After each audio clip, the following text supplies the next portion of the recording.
Hi guys, welcome to Khushi's Kitchen. Today I am going to prepare a Bengali dessert named Sabudana dessert from my home style dessert recipes.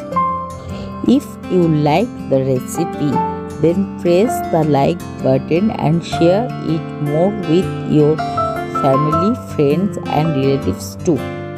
Please consider the channel Khushi's Kitchen for subscription and press the bell icon to get notified of my new upcoming cooking video recipe updates in advance.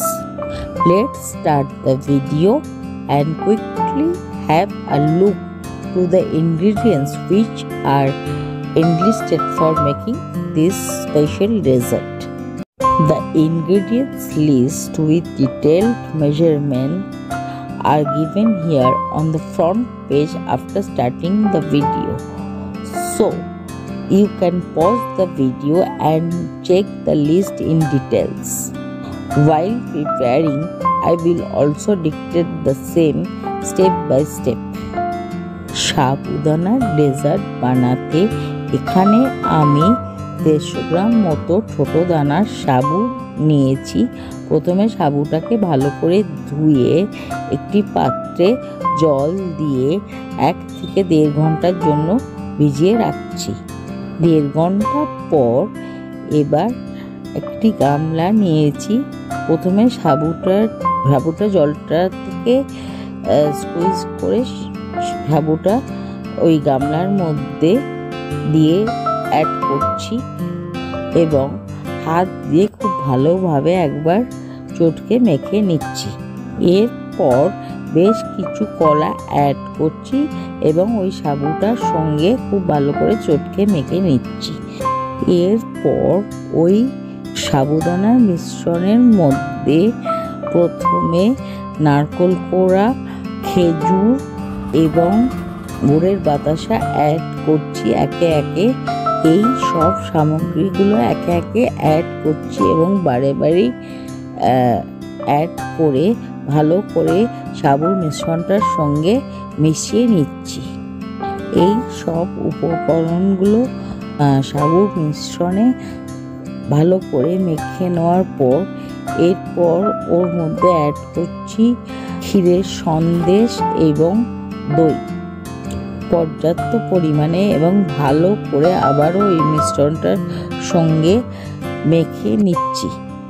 যখন মাখতে মাখতে মিশ্রণটা tight হয়ে আসছে সেই সময় প্রয়োজন মতো জলা দুধ অ্যাড করছি মিশ্রণটাকে লিকুইডি করার জন্য।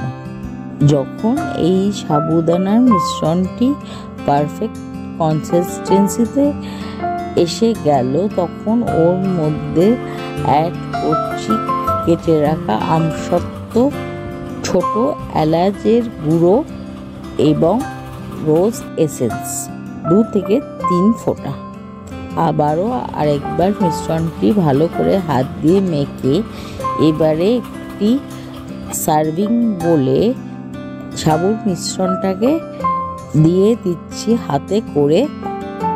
যখন আমার এই সার্ভিং বোলটা প্রায় ভরে এসছে এবং সাবু মাখাটা অল্প রয়েছে, ঠিক সেই সময় আরও অ্যাড করছি লেফট ওভার নারকেল কোড়া, সন্দেশ, আমসত্ত্ব এবং খেজুর।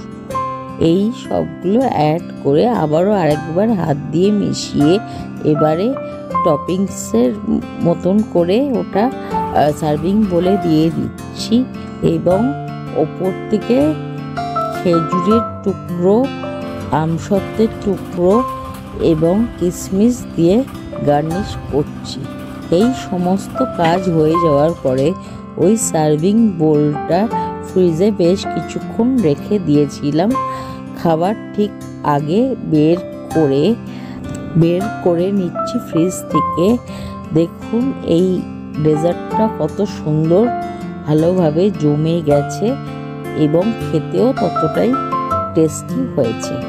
তৈরি হয়ে গেল আমাদের tasty, delicious and yummy Sabu Makha dessert.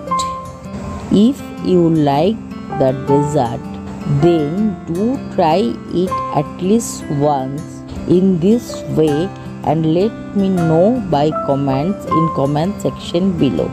Today's video is over for the time being and will be coming back shortly with a new cooking recipe. Thanks for watching. Thanks to all.